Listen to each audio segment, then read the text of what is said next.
पूर्व जन्म के उस पति का स्मरण हो आया,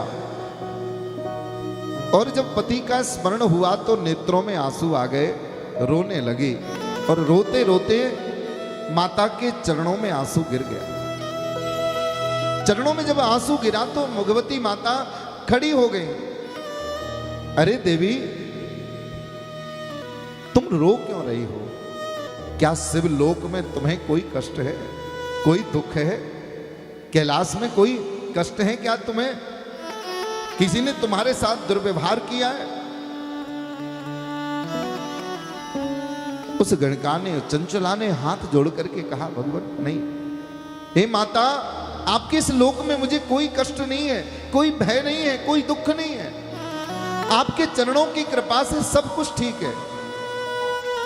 मैं वैसे तो सब प्रकार से मोह माया ममता से रहित हो गई हूं, लेकिन फिर भी मुझे मेरे उस पति की स्मृति हो रही है।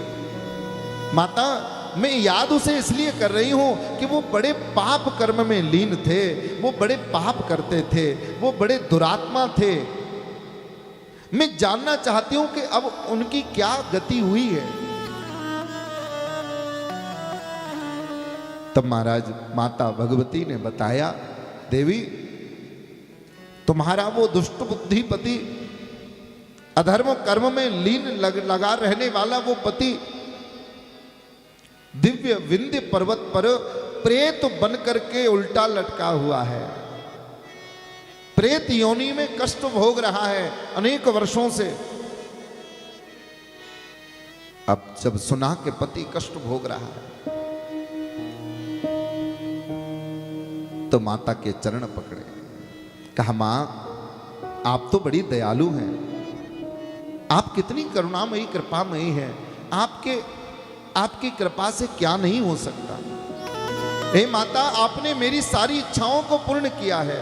अगर मैंने सच्चे मन से, हृदय से आपकी सेवा करी है और आप मेरी सेवा से प्रसन्न हैं, तो इतनी कृपा करिए कि मेरे उस पति की दुर्गति है जो हो रखी है, वो दुर्गति भी सदगति में बदल जाए, उसका उद्धार हो जाए।